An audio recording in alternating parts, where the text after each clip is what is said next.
Bienvenue à toutes et à tous, chers abonnés, sur votre chaîne préférée Burkina Info 24. Merci de nous choisir pour rester au cœur de l'actualité de notre chère patrie. Aujourd'hui, nous plongeons au cœur d'une actualité brûlante qui a secoué le pays ces dernières heures. Le titre de notre grand reportage du jour, Ouagadougou sous tension, la nuit où le peuple a fait barrage au complot. Dans cette vidéo, nous allons vous décortiquer les événements mouvementés de la nuit du 3 au 4 janvier. Nous parlerons de la mobilisation exceptionnelle des Wéyignans dans les rues de Ouagadougou et Bobo-Dioulasso, de l'alerte maximale dans les casernes, notamment au camp Babassi, et des accusations graves pesant sur l'ex-président Paul-Henri Damiba depuis son exil. Nous allons vous expliquer en détail, avec des exemples concrets, comment la population vit cette situation au quotidien.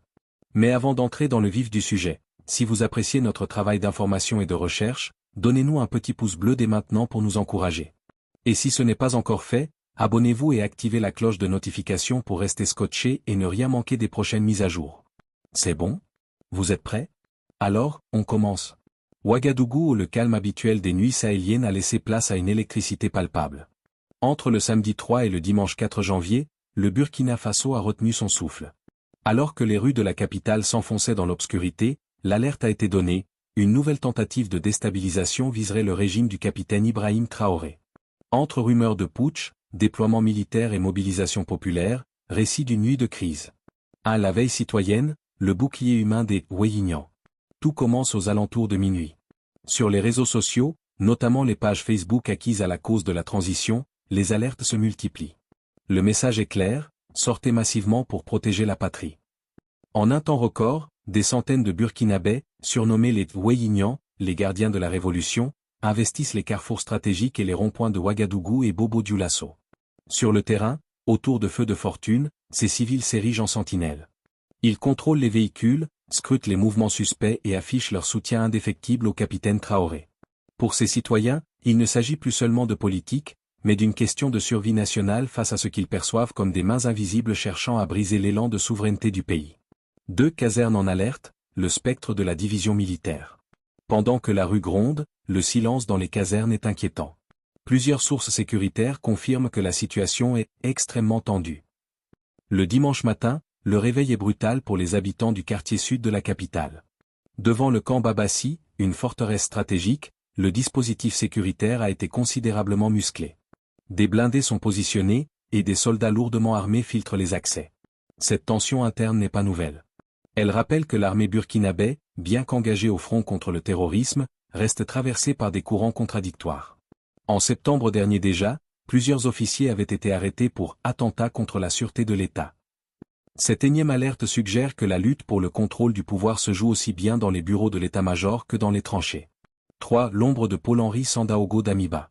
L'accusation est tombée via les médias pro-régime, l'instigateur de cette tentative ne serait autre que le lieutenant-colonel Paul-Henri Sandaogo Damiba. Depuis son exil au Togo, l'ancien président de la transition, renversé en septembre 2022, est accusé de manœuvrer pour reprendre le pouvoir. Les autorités soupçonnent un plan de déstabilisation sophistiqué incluant des infiltrations d'éléments hostiles, un projet d'assassinat ciblé. Les rapports indiquent que des soldats proches du capitaine Traoré étaient directement visés pour décapiter la chaîne de commandement actuelle. Cette mise en cause directe de Damiba exacerbe les tensions diplomatiques régionales et renforce le sentiment de complot extérieur, très présent dans l'opinion publique burkinabé. 4. Un quotidien entre résilience et paranoïa. Pour le Burkinabé moyen, cette instabilité devient une triste routine. Au marché de Roudwoko ou dans les petits maquis de quartier, les discussions tournent autour du prix des céréales le jour, et de la menace de coup d'État la nuit. On veut juste la paix pour cultiver nos champs et que nos enfants aillent à l'école, confie un habitant sous couvert d'anonymat. Mais si on touche à Ibrahim Traoré, c'est tout le peuple qui va se lever. La vie actuelle au Burkina est marquée par ce paradoxe, une volonté farouche de souveraineté et de lutte contre les groupes armés terroristes, mais freinée par des querelles de pouvoir fratricide au sein de l'élite militaire. Chaque alerte de putsch paralyse l'économie durant quelques heures et renforce le quadrillage sécuritaire des villes, rappelant que l'équilibre du pays reste fragile. Conclusion, une transition sur le fil du rasoir. Le dimanche 4 janvier s'achève sur un calme précaire. Si la tentative de déstabilisation semble avoir été étouffée dans l'œuf par la mobilisation des Wéyignans et la loyauté de certaines unités d'élite, la question reste entière. Jusqu'à quand le régime pourra-t-il tenir face à ces secousses répétées? Le Burkina Faso, plus que jamais, avance sur une ligne de crête, entre espoir de libération nationale et peur d'un éternel recommencement politique.